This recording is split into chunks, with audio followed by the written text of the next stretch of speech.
Standing up for equality. It's the mission behind the YWCA's Stand Against Racism.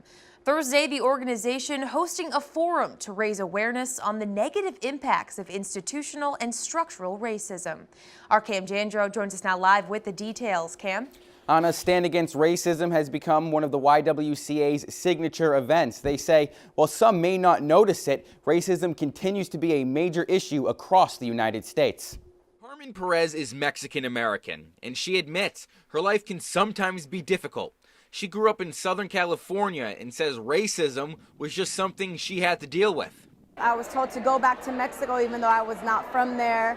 And so I grew up with a target on our backs, being part indigenous, being part Mexican. At age 17, she became an activist for civil rights issues.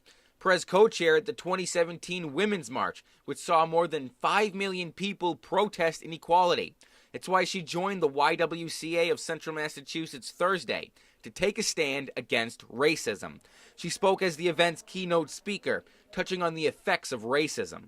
It's really easy to turn your eye when it doesn't personally impact you. We need to stand up, and even though it doesn't personally affect you or impact you, it ultimately does impact your community. Introducing Perez was Jasenia Calaco, a sophomore at Claremont Academy.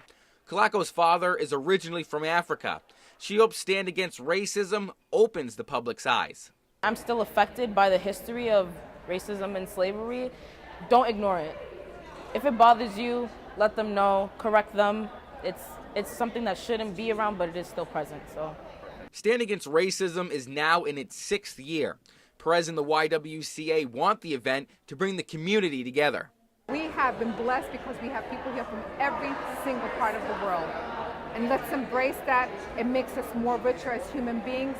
We have to suspend our first judgment and gather more information. And it's about building with one another outside of our differences. Now, today's forum only kicked off Stand Against Racism. On Saturday afternoon, the YWCA will be hosting a community celebration at their Salem Square location.